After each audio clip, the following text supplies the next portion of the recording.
જીવ અને માળીની ઓળખાણ માનવને શરીરરૂપી જમીન ભગવાને આપી છે.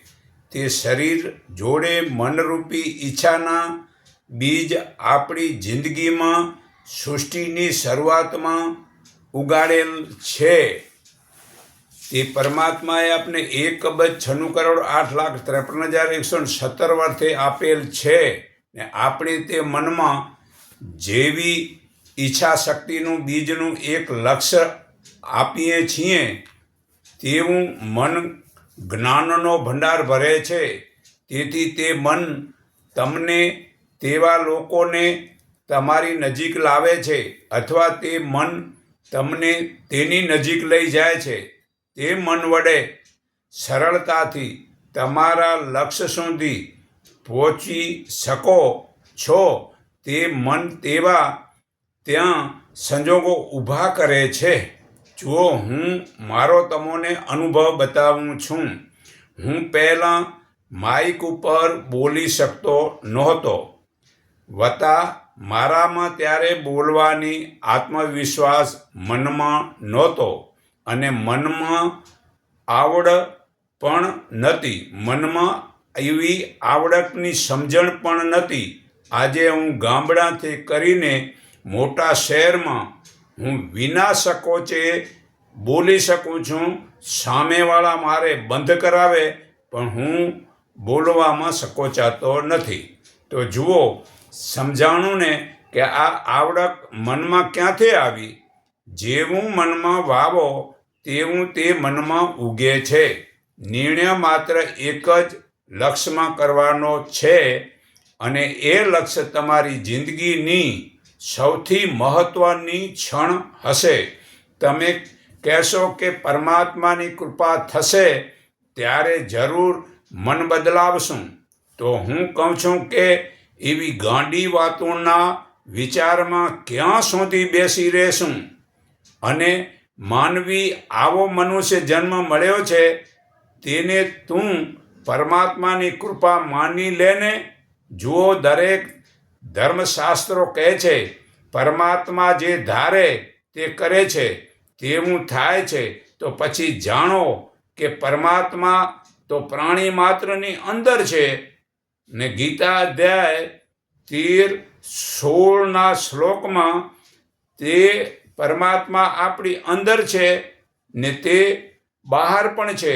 તે સૂક્ષ્મ હોવાથી જોવાને ભલે અસંભવ છે, તે પાસેમાં પાસે છે અને દૂરમાં દૂર છે. અને તે થાવર એટલે ઝાડપાનમાં છે અને જંગમ એટલે પંખીઓ પાંખું વડે ઉડે તે અને પગે ચાલે એને જંગમ કહેવાય છે. એ સર્વમાં તો આપણો આત્મા છે. તો આપણે ધારીએ તો એ મન વડે કેમ ન થાય આપણું ધાર્યું? તો જુઓ, તમારી પાસે કરોડ રૂપિયા છે. તમારો એક મિત્ર ધંધા બિઝનેસ માટે ચતુર હોશિયાર છે.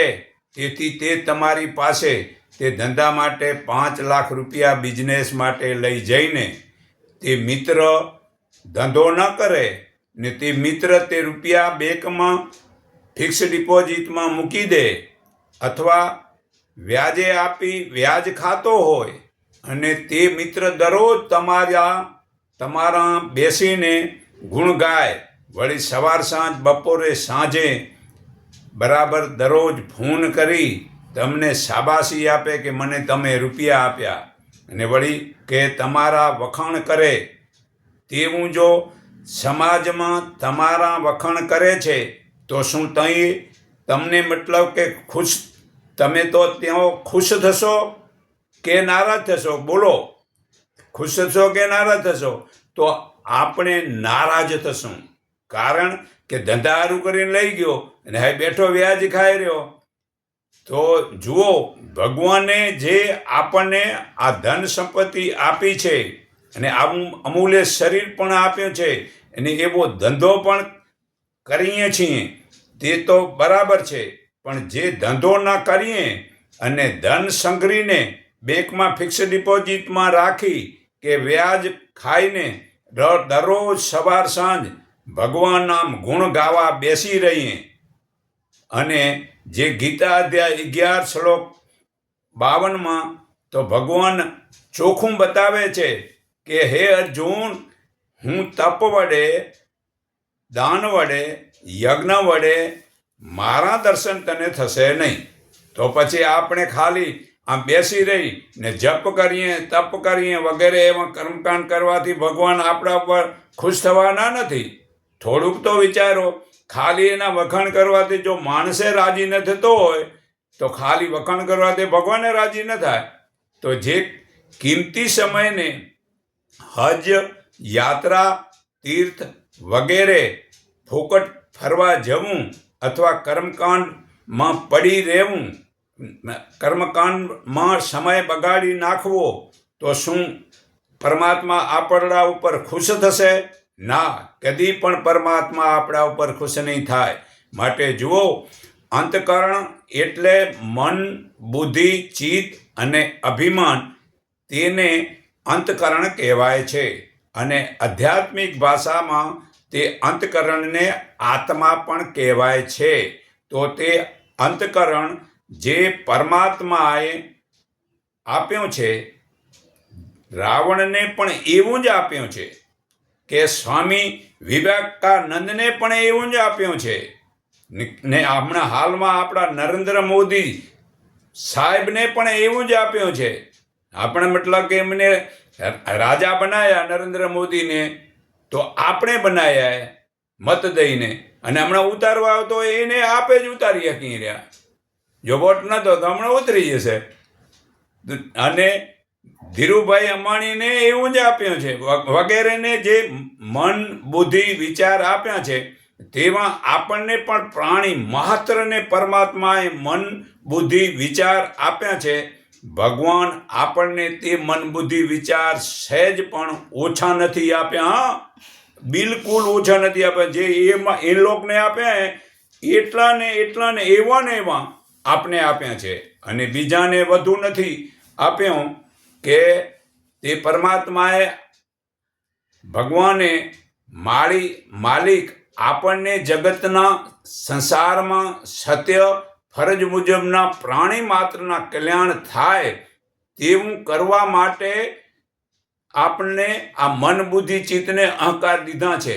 તેવું શુદ્ધ કર્મ કરવું છે તો જે સંસારનું કલ્યાણ થશે અને આપણું પણ કલ્યાણ થશે.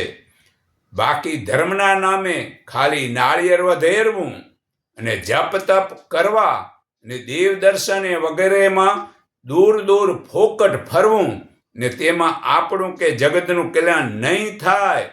પણ જો જીવતા બ્રહ્મજ્ઞાની પાસેથી બ્રહ્મ જ્ઞાન જાણી ને જીવનમાં ઉતારી ને પ્રાણી માત્રમાં તે પરમાત્મા સ્વરૂપ જાણી ને પ્રેમ ભાવથી ને જીવન જીવે તો તેને ભગવાનનું જ્ઞાન સમજાણું છે. સમજો, હજી હું તમને પુરાવો આ એક આટલો નહીં, એક હજી તમને બતાવું છું કે જે પરમાત્માને શોધવા નથી, પોતાના આત્માને શોધવા છે.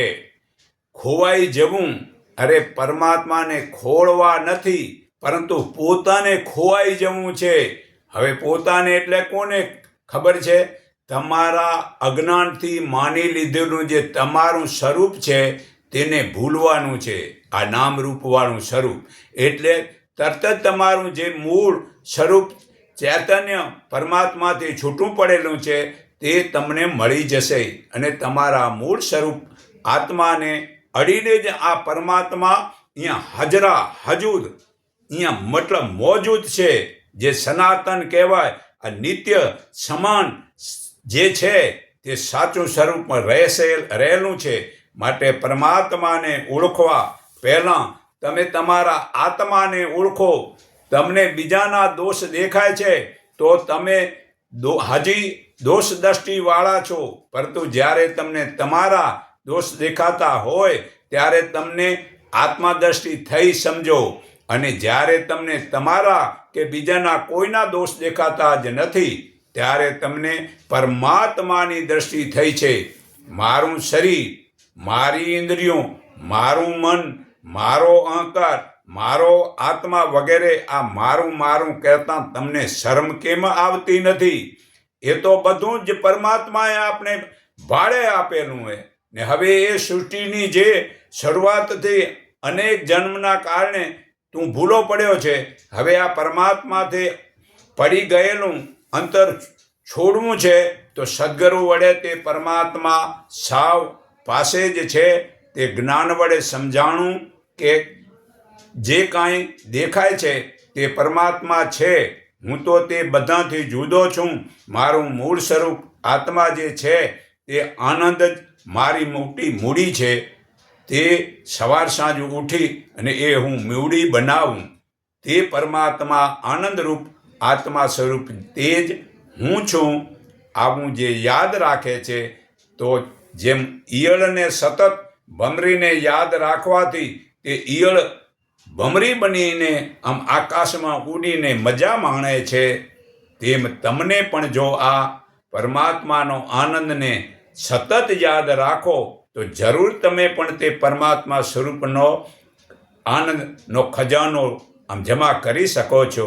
હે અર્જુન, જે પ્રકારે એક જ સૂર્ય આ સર્વ જગતને પ્રકાશ આપે છે તેમ એક જ શરીરને આત્મા શરીરને પ્રકાશે છે.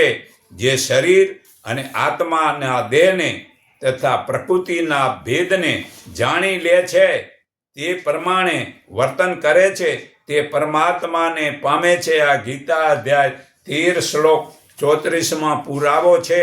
તો જીવ અને માળીની ઓળખાણ જે કરે છે તે પરમાત્માને પામે છે. હું સર્વના હૃદયમાં રહેલા પરમાત્માને હું મારા હૃદય ભાવથી નમન કરું છું. એકને ઓળખો, એકને માનો ને એક સંઠીન થાવ. એટલું કહી મારી વાણી વિરામું છું.